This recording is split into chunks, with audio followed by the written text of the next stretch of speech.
Hello, good evening, good evening. Echo.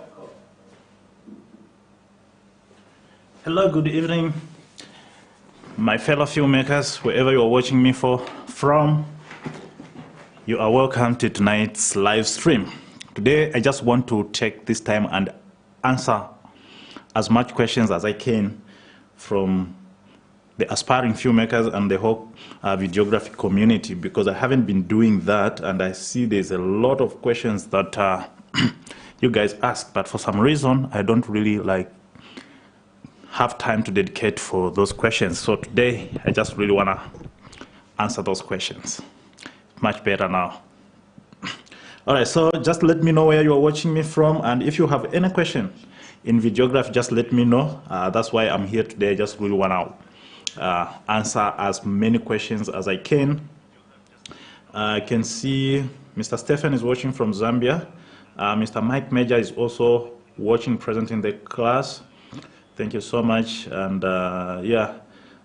let's share the stream. I can see Mr. Amkelani is also watching all the way from Limpopo, Zanini. That's nice to know that you are tuned in. So if you have any questions with regards to videography, just let me know. Yesterday we just launched an amazing videography course, very amazing course, and it is, you can see it on the website now. It's available there. So that is the course that I launched yesterday, Videography Business, where I teach everything to do with business in videography. So the course is live. You can just go to my website, Unify Inventive. There it is. You can just go to my website, ufc.unifyinventive.net. And if you scroll down here, you'll find here it is. Now, let me just zoom that part a little bit. Yeah, so there it is. It's just $30. $30. Which is equivalent to like 500 Rand. It's not a lot of money. So I share a lot of stuff there. That course launched yesterday. And if you want to learn other stuff like how to shoot videos, I have another course here that's just dedicated to shooting videos. It's called, where is it? If you want to learn how to shoot videos, I have this course. Amazing. Everything that has to do with cameras, everything that has to do with composition, lighting, they are all in this course. It's an amazing course. It's called DSLR Cinematic Filmmaking. You can find it there. And there is a promotion, actually. There is a promotion on all the courses that have gone to 50%. So the promotion is ending in 12 days. So if you are interested to check out some of this stuff, you are more than welcome. So the promotion is ending in 12 days. 50%. So like, for example, this one was $50. Now it's just $25. I don't know how much $25 is, but it's like 400 Rand. Amazing courses. So those of you who wants to learn how to edit videos, there's another course here just for editing, you know. In Premiere Pro, I go through everything. And those of you who wants to learn how to color grade, I have an amazing color grading course here. Amazing. And then those of you who wants to learn wedding videography and also music videos, I have a lot of courses where I teach all those stuff. All right, so let's get to the questions. And how do I come up with my own grading style in filmmaking? All right, so like I was saying, the color grading course, I explain everything, but this is one of the questions that have been coming a lot. Even another person once asked me to say, how do I color grade like very quickly? So when it comes to color grading, there are a few things, you know, there are a few things that comes into play. Number one, you have to know the look of color grading that you are going for. All right. Number two, the camera that you are using also has got an effect. Number three, also your skills in terms of color grading has also an effect. So for you to come up with a filmic look, there's a few things that comes into play. All right. Most of us don't even have like color grading monitors. We use those office monitors. So sometimes you can color grade your video in that monitor. It looks fine. But when you take it to another computer or another device, the colors doesn't look okay. That is where now we use lumetri scopes, which can read colors scientifically. So I want to show you something real quick. With regards to color grading. So I'm gonna go to my computer here and open Adobe Premiere Pro. I want to show you something very quickly. All right, so if you don't know how to use Adobe Premiere Pro, I have a course for this one as well. So I'm just gonna say sample color grading. That's the name of my project. I'm just waiting for the project to open. So there is this it's more like a commercial advert that I was filming. Let me just show you a clip. All right, so I was filming this in Santon. I want to show you something. So you can see where I was filming, it was in the building, and outside there was a lot of light, right? There was a lot of light. So if this was my final take, if this was my final product, my camera that I used, it doesn't have a lot of dynamic range. I think it's just 11 stops of dynamic range or 12 stops of dynamic range, right? It's a Lumix GH5. So it doesn't capture a lot of information in the bright and in the dark. So if I go back to this clip, you can see that outside it's almost overblown. But even inside, the picture is not yet clear. It's not really like very clear because the camera isn't that strong, you know, to get all the information, right? So if something like this happens and you know you're gonna color grade this kind of a clip, you're gonna have problems. You're not gonna really have a perfect color grading. So what I did is, instead of me to shoot the whole program, the whole advert that I was doing at this particular time, I had to reschedule my shoot to what we call blue hour, right? So that the sun in the background is gone, and also the talent or the main subject is more visible. So I'll show you another clip that I shot now later for the final take. Okay, so that is the clip. So I can already see that the exposure behind my subject is good, and also I'm able to get everything in good. So I already knew what kind of color grading I was gonna do when I was creating this clip. So this is like a raw footage. This is like a raw file, right? So when it comes to color grading, there's all this kind of stuff that comes into play. So I'm just gonna color grade this clip real quickly so that you can see a little bit of something. Okay, I'm just gonna import it in the project. I color grade all my videos in Adobe Premiere Pro. I don't use crazy softwares like Adobe DaVinci Resolve, because the file formats that I'm using, they are already good for Adobe Premiere Pro, right? It's not really the software that does the work, but it's also what you know about colors, right? So here I am in the program. I'm just gonna try and get a clip that looks almost good. I just want to show you something, and I'm also gonna try to answer some of the people who say, how do I use LUTs? You know, I have LUTs on my website, right? But people don't know how to use LUTs. So I'm just gonna give it as an example here. So here am I in the program itself. I'm just gonna look for a part where it looks a little bit nice. Her face is in the, her face is exposed nicely. I'm just looking really for her face. Okay, let's try here.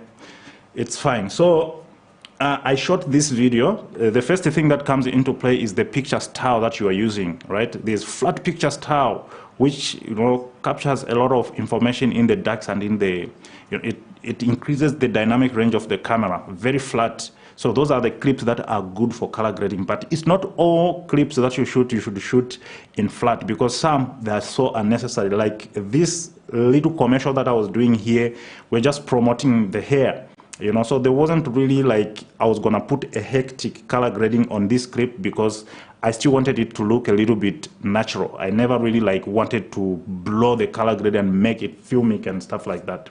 All right. So one thing that you already see, our main talent is this lady, right?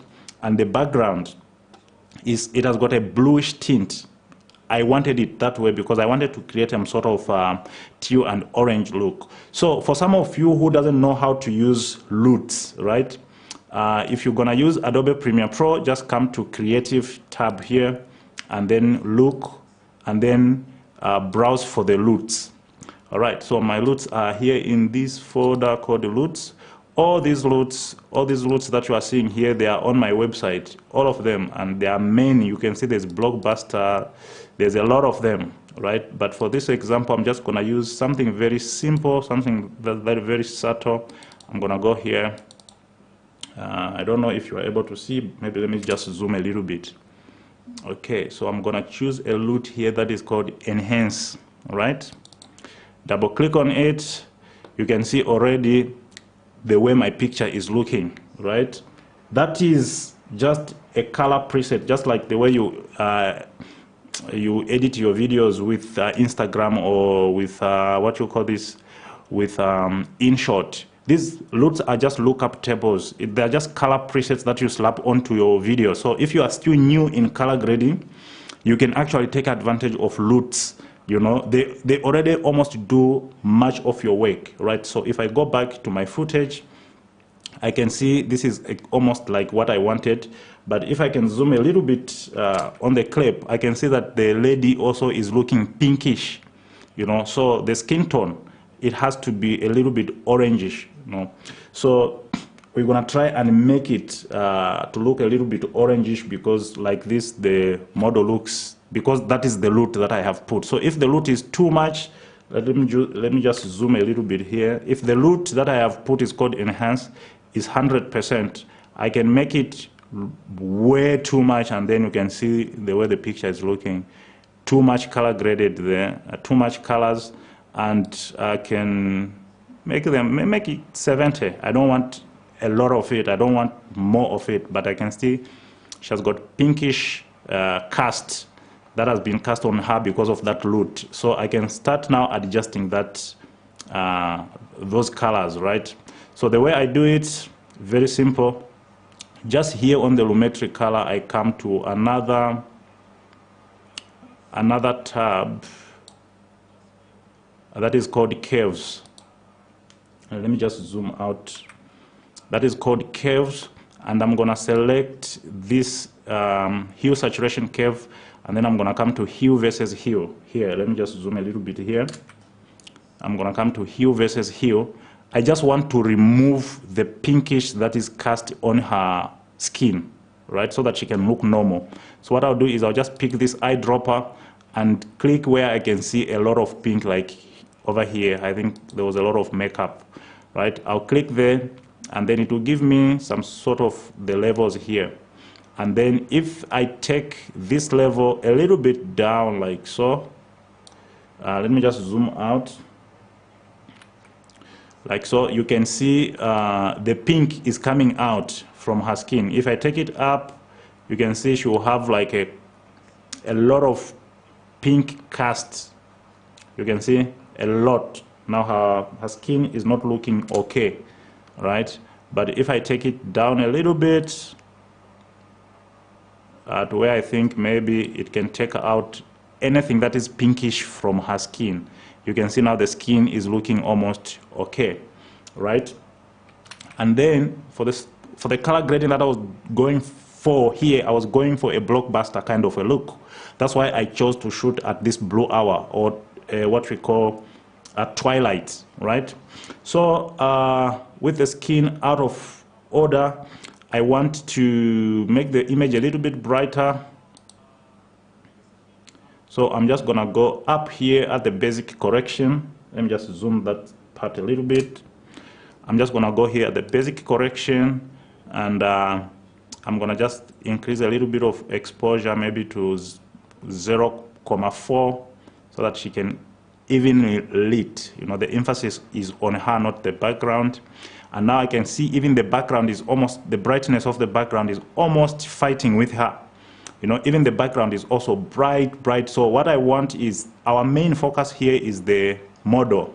So anything that is appearing in the background, I want, when somebody is watching this video, the first time they are looking at the video, the first thing that they should see is the model. So I don't want anything that should compete with the exposure of my main talent. So I'm gonna try by all means to isolate her as much as possible from the background.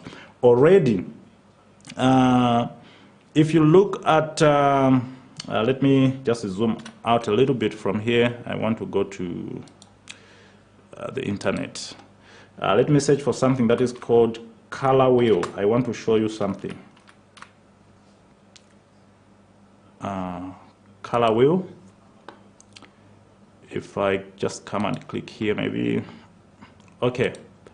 So each and every color, right? You have to understand the colors as well. So each and every color, it has got its opposite color, right? You can see green, the opposite is this, it's this amber. You can see orange, the opposite of orange is this teal here. You can see yellow, the opposite is purple. You can see green, this pink, the opposite. So each and every color, it has got its opposite. So opposite colors create a good color contrast. That's what we call color contrast. So anytime that I'm trying to color grade something, I try to look for colors in the image that are contrasting each other, or I set it up that way. By the way, color grading doesn't really happen on the computer. It happens whilst you are filming. So it's either you are waiting for the sun to go down so that you can get the kind of colors that you want, or you can come and try to tweak it in post, which is what I don't recommend. All right. So if I go back to, let me just zoom out from here. So if I go back to the project, what I want to do here is the main talent. Let me zoom a little bit. The main talent, the skin is almost orangish, even though it's not really that orangish, but I'm gonna correct it. The skin is almost orangish, so I'm trying to look at what can color contrast her skin in the background so that she can pop out. I don't know if I'm making sense. All right. So what I'll do is I'm going to try and reduce the brightness on the background here. So I'm just gonna come up here on the lumetri color and add another instance of lumetri color, and then I'll go down and come to HSL secondary.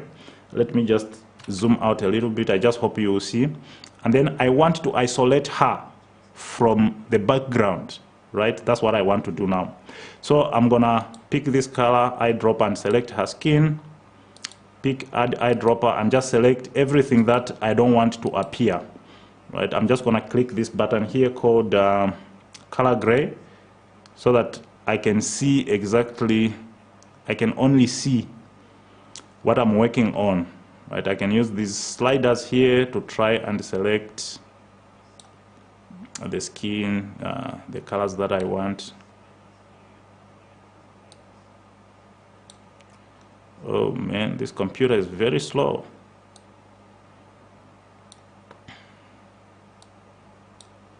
Okay, I'm just trying to select, to key her out. But the computer is really slow. I really wanted to show you this, guys. I really wanted to show you this. All right, so after I have seen that I have selected much of her, you can see I'm just selecting her. I'm not selecting the background. So I'm busy trying to adjust all these sliders so that I select much of her skin. And if I'm happy that I've selected most of her skin, I'll just come a little bit here where it says refine, and maybe put denoise to 10, and oh come on, put denoise to 10. Let's 10, and also blur, I'm gonna put it to 10, right, so that there is a blending. And after that, the computer is very slow, very slow. It's taking time to get my commands, but yeah. So after that is done, I'm gonna click this button here which looks like a picture icon. I'll click it. The computer is taking its time to respond. Okay, so after it has after I click this button, you can see if I click this button now, anything that is grayed out is not going to be affected with what I'm going to do with the image. So I can still increase to get a wider selection using these sliders, right?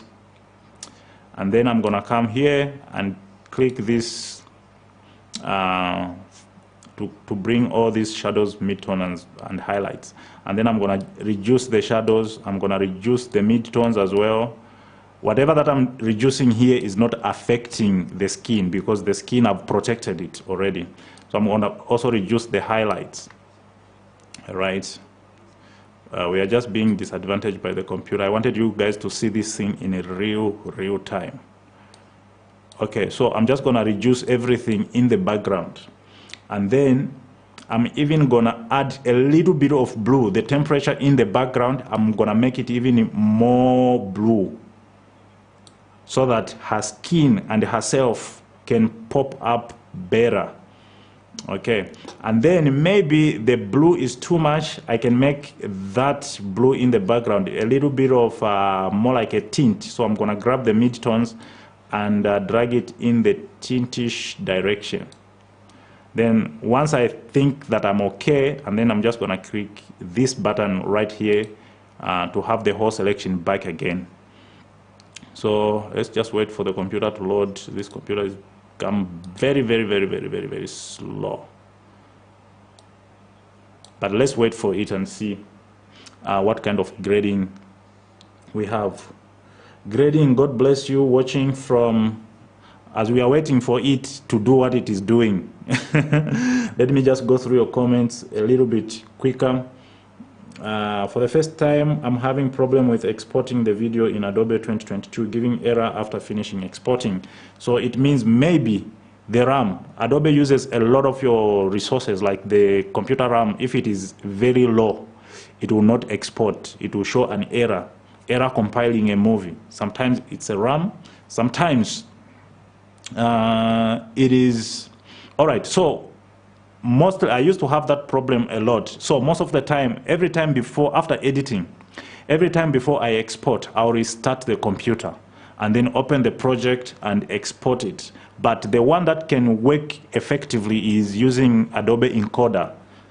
So what you do is, after you have finished editing your video, you just take the project and drop it in Adobe Encoder and export it with Encoder. You have less issue. Adobe Encoder is a program that I use to convert even to create proxies and stuff like that. So instead of exporting it directly, if you still continue having that error, maybe your computer's got, it doesn't have a lot of RAM. And it depends what kind of effects you have used. So sometimes if you don't have enough RAM to support all the effects that is in your video, Adobe has got that attitude of just clicking itself out, of not wanting to export. But what camera settings should,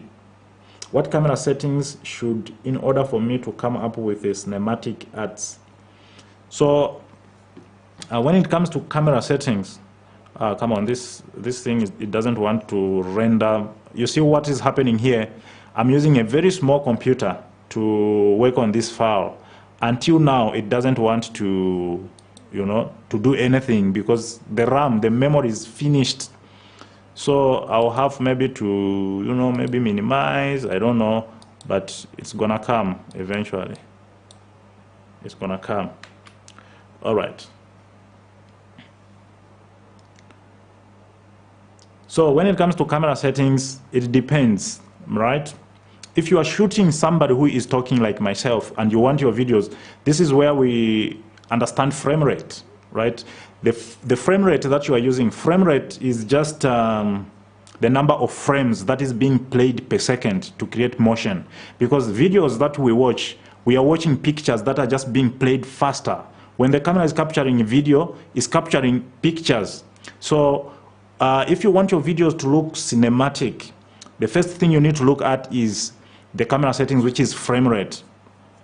So for cinematic look, the one that they use in Hollywood, they shoot at 23.976 frames per second or 24 frames per second for people who are talking. So anytime you want your videos to really look like cinematic and people they are just in a real motion, you should shoot at 24 frames per second.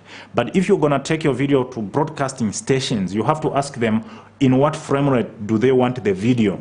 Right? Most broadcasters use 25 frames per second. Even when I finish shooting a music video and I'm putting it on Trace TV or Channel O, I put it in 25 frames per second. So whenever I'm filming something that I know is going to go on TV at 25 frames per second, I know it's going to look a little bit sharper, not really that cinematic. But for tech videos, if I'm doing, maybe it's a review of this lens, I want the picture to be as sharp as possible, right? So I shoot at 30 frames per second. For anything that I put on YouTube, I shoot at 30 frames per second. But it's still fine, you can shoot at 24 frames per second if you really want that kind of cinematic look. Because in essence, you know, when you wave your hand in front of your eyes, there's some little bit of motion blur. All right, so that is what we call motion, natural motion blur.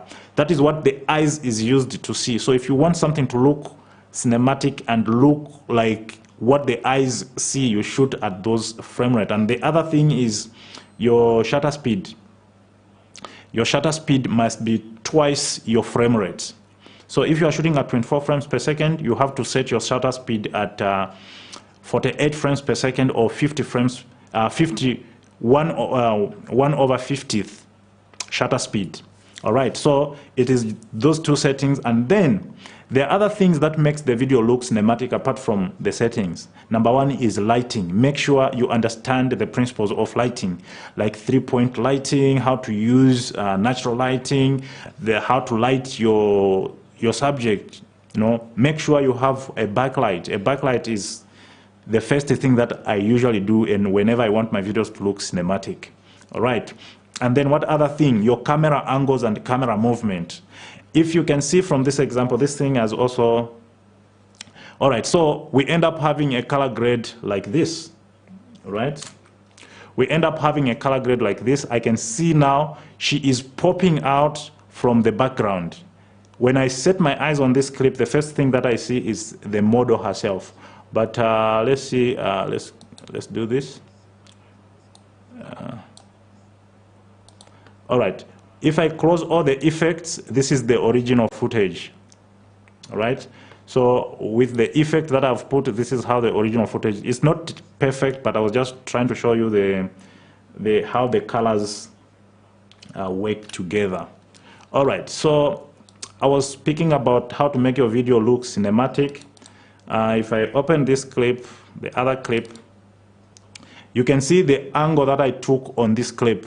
It is not like straight. And also I have incorporated some sort of movement in the clip, you know. So these are some of the stuff that make your videos look a little bit cinematic. This is just straight out of the camera, not edited, all right? So it is your camera angles, it is the way you use your lighting, it is your camera movement, it is your camera settings. And all of this stuff, if you want to see them in motion and explained properly, just check out my course, DSLR Cinematic Filmmaking. I have explained all those stuff. I've explained all those stuff, how to use natural lighting, how to use artificial lighting, how to use the best camera movements you should take. And that course is just $28, less than $500. All right, which platforms are good for hosting video content to use as a portfolio to market my work? You have to understand where mostly your target clients, right? Before you actually send your portfolio anywhere, you have to check where are mostly the people who give you business. Where are they mostly found? Most people who know you, do they know you from Instagram? Do they know you from Facebook? Do they know you from YouTube, right? But I would just advise to have a website. A website, It gives a certain level of professionalism. If a client looks for you and they look for your works and you just say, no, just check my website, already that is an added advantage. But you should just really discover where most of your target market are found. If they are using mostly Facebook, it is not a bad idea to just be posting all your videos on Facebook, because that is mostly where your clients are. But if you want a platform that is really good for showcasing your portfolio, I think Vimeo is the best. It's mostly widely used by clients, but how many people are on Vimeo? How many people know Vimeo? You know, so just discover where your clients are mostly. Okay, I'm watching from Kimberly. Thank you. Mighty Tycoon. Thank you so much, Mr. Penlock. Mr. Lubuto is watching from Zambia. We are going somewhere. Thanks, Unify Inventives. Thank you so much, Mr. Steven. From Malawi, I'm having problems doing my color grading on my iMac. I even asked on my course.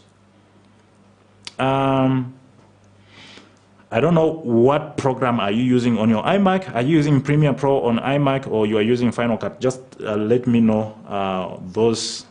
Otherwise, Premiere Pro is not really, it doesn't really work well on iMacs, because, you know, Apple, they have this ecosystem where if you buy iMac, you have to use Final Cut, their program that was made for them. So I don't know exactly what problem you are facing when you are doing color grading, and if you are using, what software you are using. Just enlighten me there. Thank you so much for the lesson. You are welcome. That is Caroline. All right. What camera settings could be? Okay, this one I've answered it. I need this color grading course. Yeah, you can get it now. It is still on promotion. It is going for how much again? It is going for $28. It's going for $28. Everything is in this course. Everything. How to use loads. And you know the best part about these online courses of mine, you get all the softwares, you get all the plugins, you get all the loads. When you buy the software, you get everything. So you don't even need to start looking for softwares, and you will know how to use them even effectively. So yeah, so this is the color grading course. You can see the class curriculum. Everything is here. How to use lumetri scopes, and understanding these things are very important. The lumetri color panel, understanding that whole lumetri color panel. There's also exercises here that you can, I've even put sample footage that you can train yourself to color grade. It's amazing course. It's amazing. All right, I'm using Adobe Premiere Pro. That could be the problem, but just be specific on the actual problem. What is difficult? You're saying I'm having problems doing my color grading on iMac. I even asked him on the course. So maybe the computer is not really that big. You know, you can even see my computer here was struggling because I just used this computer for viewing Facebook pages, for just internet. The main computer that I use is in the background there, the one that I'm doing live streaming on. So maybe just check the hardware itself. All right.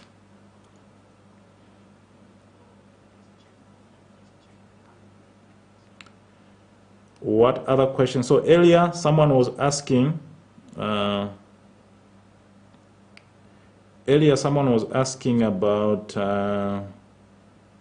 let me just check that.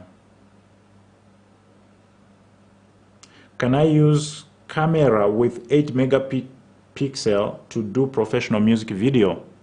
Can I use a camera that has got 8 megapixel to produce a good music video? So, and this is one of the questions that I get asked a lot. A lot actually ask me, what camera do you shoot on? Mostly the camera that I use to shoot my videos on is the Lumix GH5, and with the Vetrox speed booster and this Sigma 18-35 lens, which is mostly my favorite. And the other lens that I use mostly, this lens is sharp. It's the native Lumix lens for the 2.5mm f1.2, a very good lens. And then for extra wide angles, I use this Tokina 11 to 16 millimeter f2.8. So this is mostly the camera that I use. And if you're asking why, number one is it has got everything that I need. It shoots 4K videos at 60 frames per second and HD video at 180 frames per second, like super slow motion. The one thing that I love about this camera, my style of videography, is movement. I just really never shoot anything that is static. So in any video that I'm doing, I'll just make sure I incorporate some level of movement. So by far, this is the camera that has got the best in-body image stabilization. I have Canon R6, I have Canon R5, I have Canon RP, I have Sony A7S Mark II and Mark III. All those cameras, I don't use them for videos. I hire them out for people who are doing professional photo shoots and stuff like that. It's one way that I generate income, renting out some of the equipment that I don't need. It is there in my business course, right? So I just really stick to the Lumix GH5 as far as videography is concerned. It has got all the professional features like focus peaking, like zebra lines, like everything that a professional camera needs. And it's compact, it doesn't overheat. It has got a dual memory setup. I can just put two memory cards, 256, and just shoot the whole day without worrying. So the main idea why I actually really love this camera is whenever I go on set, I don't actually really think about the camera. I think about the story itself. I'm not worried about, maybe the camera is going to overheat, or maybe the memory card is going to finish, or maybe it's going to... Everything is just super. If I need to use it on the gimbal, I have my favorite Ronin gimbal is the Ronin MX. I have the Ronin S that I'm giving away maybe next week, Saturday. I have a lot of Ronins inside these boxes, right?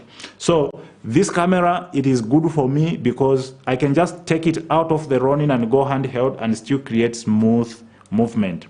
But it is a camera for professionals. You have to actually really understand cameras. Otherwise, people come and say, oh no, it has got a problem with low light performance. Even the Red weapon itself, it has got a bad, it's not really good in low light, So it's one camera that is almost close to even bigger cameras. Because why are you shooting in the dark? You should get lights. It's simple.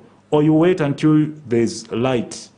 If it is getting dark and you are shooting a night scene, you want it to look dark, maybe that is the style. So I don't really think that should be a problem. And mostly, autofocus is the problem. The autofocus on this camera, I don't use autofocus most of the time. You can even see I have hooked a focus motor here, the DJ run. So I control this focus manually. Most of the time, like the lens I'm using on this camera is a Rokinon 35mm. It's a Samyang 35mm T1.5, right? It doesn't have autofocus because I'm more of a cinematographer, not more of a videographer. So everything that videographers complain about this camera is not an issue to me. I know how to use, how to get focus even when I'm using manual lenses. If you get my course, I have explained 10 tips how to nail focus, whether you are using manual lenses or your camera is bad. So it just goes with the with the experience that you have with the cameras. All right, so coming back to the question which asks, can I use 8 megapixel camera to shoot? Now, the thing that you need to look at there is the sensor of that camera, right? So mostly pixels don't really mean high quality. It can have, like this Lumix GH5, it has got a 20 megapixel sensor. But the sensor is small, it's a micro four third, right? So if it has got so many pixels on a small sensor, it means it will not collect more lights because the pixels are too small. They cannot collect more light. That's why this camera is being the king of bad low light, because it's a small sensor, it's a micro four third sensor with a lot of pixels on it. But if this sensor was having, like the predecessor, the Lumix GH5S, it is 12 megapixel, right? and it is good in low light. It has got a dual ISO sort of technology, but it's 12 megapixel. It is 12 megapixel because it is good in low light more than the one that has got 20 megapixel, because the individual pixels on that sensor, they are bigger, so they collect light. Remember, the sensor, it collects light. So when you are saying, can 8 megapixel camera shoot a cool music video, what sensor is in the camera? If the sensor, let's say the sensor, it's a full frame, 8 megapixel, which means it's a low light beast. You get my point? So it can shoot depending on the sensor that is there. And number two is, when it comes to cameras, if you look at my DSLR cinematic filmmaking course, I explained there to say every camera it can shoot.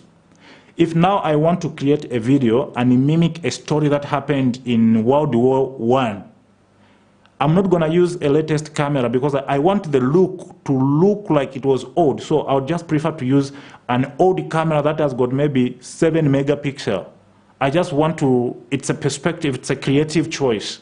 So it depends exactly what you plan on filming. It depends what, where you're going to be broadcasting those videos. It caters for all those stuff. I can't explain them here. They are all in the course DSLR cinematic filmmaking. All right. What other questions do we have, guys? I'm about to close. Which camera can you recommend for a beginner? For a beginner, I'll recommend cameras like M50, Canon M50, Canon 70D, Canon 80D, because especially Canon 80D, Canon 77D, Canon 90D, 5D Mark III, 5D Mark IV. I recommend Canons first because Canons have got fast autofocus. So if you are a beginner, it means focus will be a little bit of a problem. And Canon cameras have got like the skin, the science of the skin from their camera.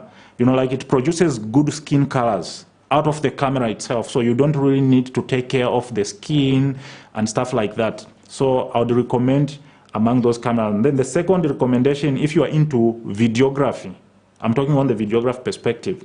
So if you are into, the second category is the Sony a6300, Sony a6400, Sony a7S Mark II, Sony a7S Mark III, Sony a7R. Those cameras, they are slightly cheaper. As they go up, the more they become expensive and the better they are. But yeah, for a beginner who is saying, I want to start filmmaking on a pro level, I need a camera, I would recommend a camera like Canon 80D. But if you really know your story around, if you're one of the people who have taken my course, I would recommend Canon, what you call this, Lumix GH4. Right. It's a very good camera. It has got, shoots really beautiful 4K videos. It doesn't overheat.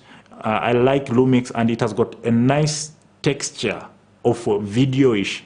So the reason why I don't even use Canon cameras and stuff on video, right? On pictures, they are unbeatable. But on video, it's the video texture. You know, it almost looks like this one was shot with a DSLR. So I will have to do a lot of tweaking in the computer to try and make it look like it is a video look. It's not like something was shot on a small camera, you know.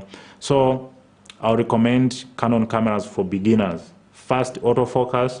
But if you are into photography, I'll recommend Nikon cameras. Nikon cameras are very good on photography, even though on the video side, they haven't really put so much attention on the video side when Nikon, but they also still shoot nice video, you know. So the camera, it doesn't do videos. Like I was saying, when I go on shoot, I even forget that I have a camera. I just focus on the story. So cameras don't make video. The person who, the thing that makes a video is the person who is shooting. So it's the way you direct your video, it's the camera angles you are using, the time of lighting, the way you have done your lighting, you know, time of the day that you are shooting. So if you really say, no, ma'am, I need a better camera, there are people who are making serious commercial videos with smartphone. Small sensor like that, but because they know their story. That's why I always tell people to say, don't even rush to buy a camera. You know, I once bought a red camera that I don't even use, and that thing was so expensive. I bought it over 300,000, just the brain alone, And then I had to add the monitor. I had to add the side handle. I had to add those memory cards. It went to almost 400,000, over 400,000, that red camera. And I never even really like used it for a long time because I was just wanting to look like I'm a professional. I know what I'm doing. But on the skills themselves, they were still below. I just really like wanted to look like I'm a shooter, and that's a big mistake that a lot of videographers are making. They want to look like they are serious. It's good for marketing, but if you create rubbish videos, clients will not even forgive you. Say, hey, that guy came with a red camera, but he created nonsense. But you know, if you have the skills, you can use any camera. So cameras shouldn't really be like an issue. If you have skills, you should not even worry about, hey, I don't have a camera. There are so many people who shoot videos that do not have cameras. You just go and hire, shoot a video, you are okay. You just go and hire, shoot a video, you save the money and buy. You know, if you get my course, Videography Business, I have explained all this kind of stuff, how to start your videography career, even without a camera, and how you work yourself around almost everything that brings money to you as a videographer. All right, what about Canon 60D? Can you achieve cinematic outcome? Very, very, very, very doable. You know, so any camera that you have, you know, I'll just give you a challenge now. Whatever camera that you have, just go on Google, on YouTube, and type it. Sample footage from Canon 66, sample footage from Canon 650D. You'll be amazed. So if those people can achieve such level of cinematic, high quality looking video, then the problem is not the camera, it's the person behind the camera. So if you have some form of a camera, I just really encourage you to learn more about videography. You know, you can have the best camera, but if your skills aren't really good to back up your camera, you create bad videos, really bad videos. I know I have been in that route. You know, some company hired a production team to go and shoot a music video. They came with the cranes, you know, they came with the trucks, with the dollies, with a crane on top of a car to shoot that music video on a red weapon. That video was so bad, and guess what? I reshot that same video with the Lumix GH5, and they were all surprised. Even the first crew that shot that video said, which camera were they using here? Say, it's a Lumix GH5. Like, ha, serious? That's more camera. You see? So don't get yourself so much into camera things. Just really work on your skill. Can I use Nikon 5200D for music videos? Absolutely. Why not? Absolutely. You know, for me, any camera for me can work. So if someone is asking, can I use this kind of a camera? Why not? Because you have to just have some time to understand the limits of your camera. If I shoot at this particular hour, how does the image look? What are the best times for me to get the best out of this camera? You know? So they say a broken watch has got it has got correct time twice. So every camera, it has got its own, it has got the times that it can get the best picture, you know. So for me, I know if I go and shoot at golden hour, I know what I'm gonna get. If I go and shoot at blue light hour, I know what I'm gonna get. If I'm gonna shoot at night, I know what lights I'm gonna use to get the best out of this camera. So you need to have a little bit of time to, you know, understand your camera. Okay, Nico Boy here, checking in from South Sudan. You are an amazing instructor, always delivering clear and honest teachings. You are a real game changer, and I'm eagerly anticipating the opportunity to enroll in your courses. Thank you so much, Mr. Nico Boy. Thank you so much. Is Sony A7 Mark I plus 35mm good for videography? 100%. 100%. Bro, that is good. I shot a 21 party and it came out clean. I didn't even edit or color grade. Of course, for me, there are other videos that I don't even really do color grading. I already do color grading on set itself. If you get my course, Color Grading Pro Max, you will see that all these things are just certain tricks and tips and techniques that you just really need to understand.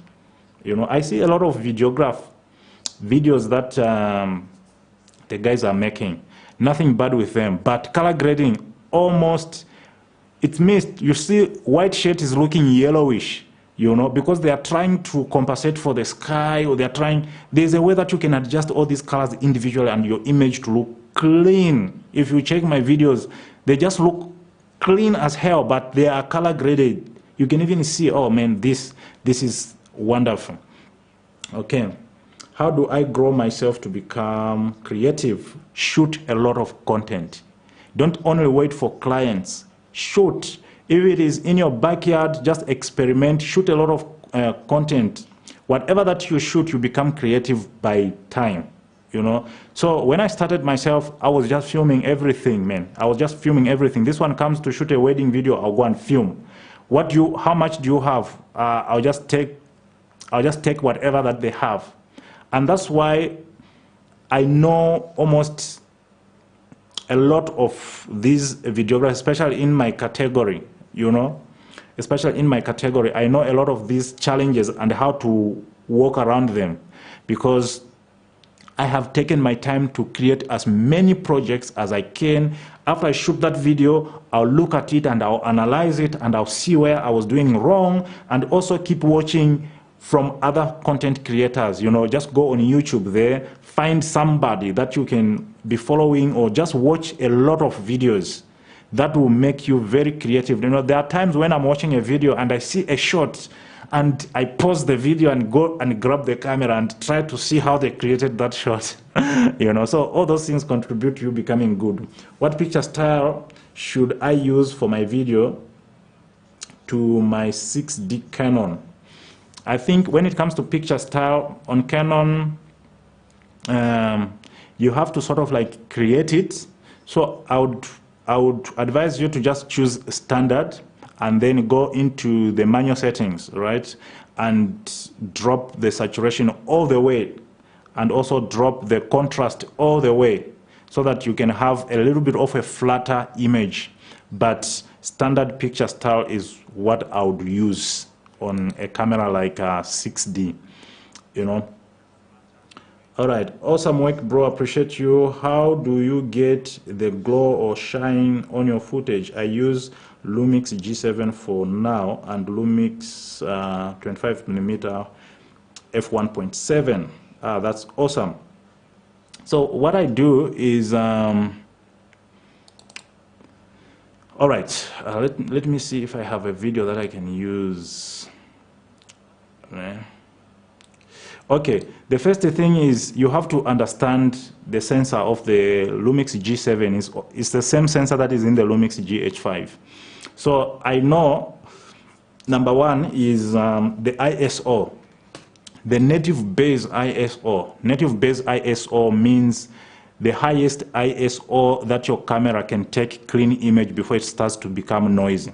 So the one thing that I play safe when I'm using the Lumix, if I'm using Lumix GH5 and Lumix, what you call this G7, it's one and the same camera. The only difference is this one shoots higher frame rate, but same technology, same sensor, you know, the image is the same. So what I usually do is I make sure I shoot always below 400 ISO, number one. And number two, I make sure that the image is lit properly. So if I'm in the dark area and there's a certain look that I want to come up with, I make sure I light it according to how I want before the camera comes into place. But if you really want to get clean, super smooth image, just play around with the ISO, because the moment you just go to ISO 500, ISO 600, the image starts to fall a little bit apart because the sensor is too small. It's trying to brighten everything to get so much light. So ISO would be the best. I can see Lee is watching. Thank you so much for joining, Lee. Happy to have you here.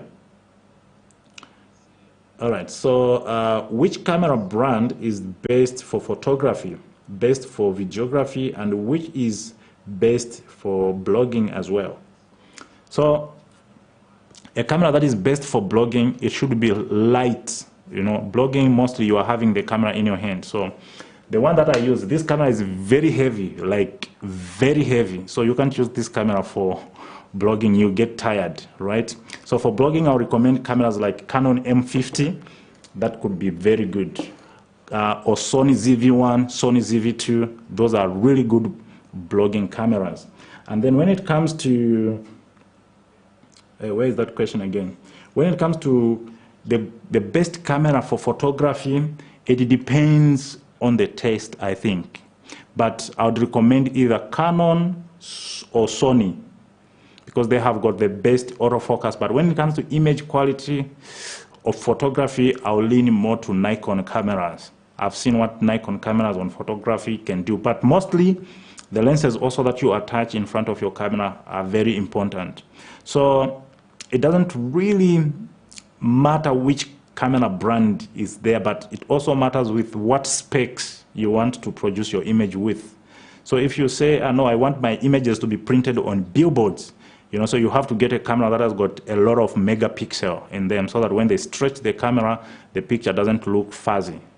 But if you're just going to be taking pictures for consuming online on the phones, then you can just really get a camera that you understand very well, the camera that doesn't really give you a hassle, like maybe to navigate the menu, you have to take your time.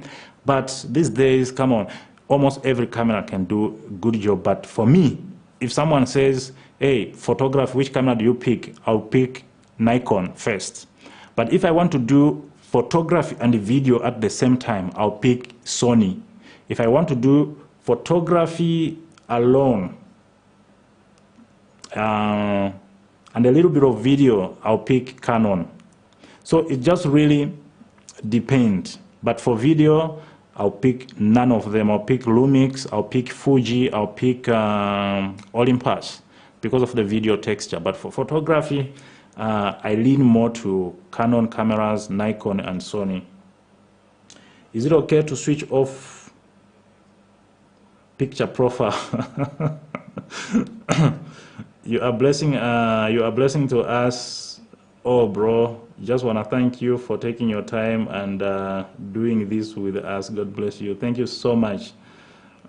Is it okay to switch off picture profile? You can't switch off picture profile. Picture profile, it is a function in your camera that controls the tone of the image, the exposure, and all those kind of stuff. So if you switch it off, it means you have just really switched off the camera. So picture style, you can switch it off. It will always go to default, you know. I was laughing because there was another one who asked me, saying, can I have a camera that has got auto zoom? So this question almost reminded me, wow. And I always took Nikon lightly. It is good, but these days I don't really want to lie. If you want to get the best out of any camera skill, just learn good lighting, good composition, good camera angles, good, you know, that is just, even if you have a smartphone, you can still get really good images, or you can really still get good videos, even on a smartphone, if you know your story. So me, that's why I created those courses there, because these questions that you are asking now, all of them, they are answered, they are explained properly, you know, and I don't teach theory in the courses. I teach practical. I show you the settings and I shoot something and I show you how it looks. I shoot another thing, I show you how it looks. That's how it is, with a lot of examples. It's amazing. Greeting Master, I'm following. Thank you so much, Mr. Kasonde.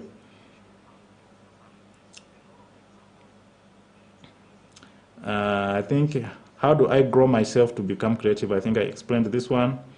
I explained this one.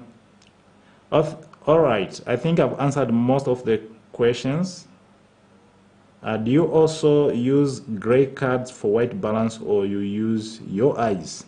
Very good question. Ooh, white balance is one of the biggest missed among especially upcoming videographers.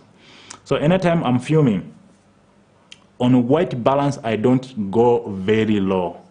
It's either I have a white paper in my pocket, or I'll just look for something that is white in the frame itself. So I used to have gray cards and white card. I used to have white, gray, and dark card, but I lost them, right? So anytime you are filming, white balance should be your priority. If you don't get your white balance right on set, you'll see even color grading will be difficult. It will be difficult. You have to adjust a lot of things to get the picture right. But if you got the white balance very correctly, even color grading will be easier. So what I usually do is I always have either a white paper in my pocket anytime before I shoot, you know. And you know, white balance, it's not something that you set and then it is done. Right now, if I'm filming in this lighting condition, this is the lighting information. Remember, white balance is your adjustment of colors in your image according to the light that you have. So if I'm filming here and I change this room and I go to another room, of course, I'm going to find another lighting condition there which is different from here. So I have to again adjust the white balance. So white balance is not something that you adjust and it's ready to go, unless you're going to be filming in one area. But if you're filming something like a wedding video, room 1, you adjust white balance. Room 2, you adjust white balance. That's how it goes. So you have to actually really know white balancing, because it will save you a lot of time and it will make you look professional. So I always carry a white paper with me because I lost those cards. I think someone stole them. I carry a white paper. Anytime I get into a room, I put that white paper there and look at it and do my white balance. This is for natural look.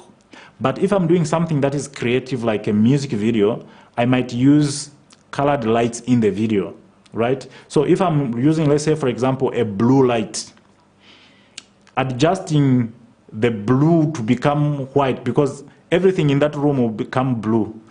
So if I want to adjust white balance, I'll end up distorting the look that I'm going for. So it is twice the way I deal with it. So there are programs that I want, there are shots rather, that I want to look natural.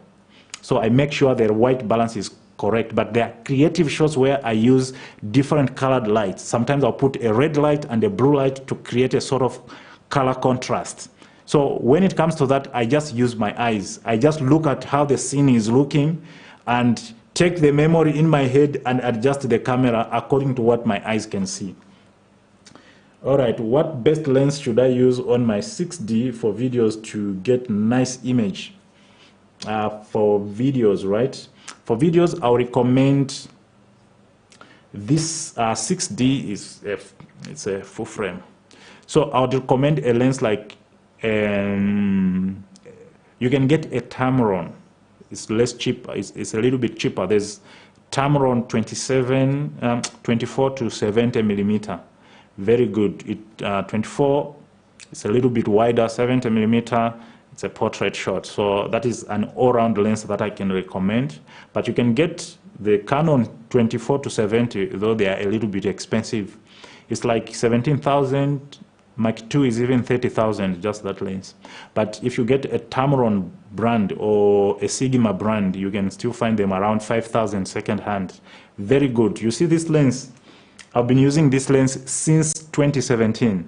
I've used this lens on any camera. You know, lenses, they don't depreciate.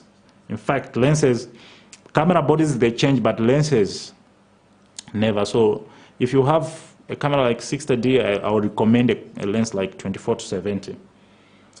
Mr. Kelvin is watching. Thank you so much. I think, oh man, the time is gone.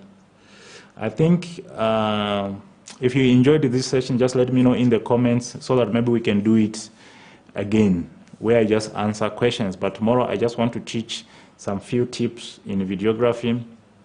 I'm going to touch a little bit about how to come up with how to shoot music videos, you know, how to come up with props, how to come up with scripts, how to come up with the settings that you use for music videos. I'm just gonna go through that tomorrow because I have a lot of students who are enrolled in music videos. So if you want to learn more about some of this stuff in details, I have amazing online classes, very detailed classes, very detailed. You can check them out here on my website. And yeah, and for those people who say, hey, how do we pay? There's a lot of payment options. Those who have PayPal, you can just pay on the website there with PayPal. Those who can do cash send, e-wallet, you have to WhatsApp me first if that's the plan that you want to use. But you can also use Mukuru, you can use Airtel Money, you can use Mama Money, you can use Western Union. All those are payment options. So the classes now, they are on promotion, literally 50%. You know, like there's a class here for $20. $20 is like 300 and something rands. You have the whole knowledge. You know, investing in your career is very important. Even myself, when I started, my videography career wasn't really moving because one of the factors that attract clients is also how you have invested in yourself, both in knowledge and equipment. You know, for me, if I'm going to shoot something like, let's say it's a music video for Casper Nyovest, you know, I'll go with a red camera because for him, he thinks with a red camera, this guy is going to do a good job. But I know deep down my heart that even if I was just using a Lumix GH5, I was still going to get good images. You know, I won awards on the Lumix GH5, passing the people who are using even Alexa. So investing in yourself, it has got a certain business advantage. Like you have a cool setup, you know, imagine if you just show on a set with a camera that looks like this. The client will start to feel like, yo, I had a nice person. But if you just showed on a project, what are you going to shoot? I know I'm using a smartphone, man. Nowadays, smartphones, they shoot nice videos. The client will be like, hey, man, are you crazy? Are you coming to shoot? Even though this smartphone can shoot 8K video, like super nice 8K, right? The client will still not say, no, you can't come here. Are you serious, man? So investing in yourself, it really helps. Those are tips that I share in my course, Videography Business, you know. And some of the crazy questions that I get asked a lot. I was filming this video, all right? So I climbed on this chair and I was filming. So one of the guys was asking me to say, hey, Pedro, so what will happen if you fall down? What will happen if you fall down there? So I heard what he was trying to say, and I was like, yo, if I fall down, my camera will get soaked in the water because I'm going to fall in the pool. And then the guy's like, no, I'm not talking about falling in the pool. I'm talking about falling on that lady. And then I say, if you're talking about falling on the lady, I think you should ask the lady herself, what is she going to do? And I think I should do a video, you know, working with models and stuff like this. It's difficult. What happens on set, guys? Videography is just nice. Videography is just nice. Anyway, thank you so much, guys, for tuning in today. Let me know if we have to do this sort of broadcast again, where I just answer questions. And I hope I answered some of your questions. For those that I didn't answer their questions, just drop them in the comment section. I'll have 1 hour to go through and answer them. We need this session again. We enjoyed, sir. Thank you. Yes, thank you, sir. I learned a lot in a short time. Can't wait for tomorrow. In Zambia, photography gear is expensive. Is there a way we can be sending money to you, then you get us good second-hand gears? Yeah, I've been doing that already. I've sent cameras to some guys in Zambia. I've sent lights, I've sent gimbals, I've sent capture cards with the buses. The problem is sending stuff from here to Zambia with the buses. It's a little bit hectic, but if there is another form of transportation which is really like good, then that is easier. Okay, can 50mm STM lens shoot videos with 650D? That is the best combo. The 50mm, the nifty 50 is the best combo. You get nice bokeh, the lens is very sharp, makes your video look a little bit cinematic. All right, yes, let's do this again, helping. All right, thank you so much, guys. I think we are done. I'll see you again tomorrow on the next live.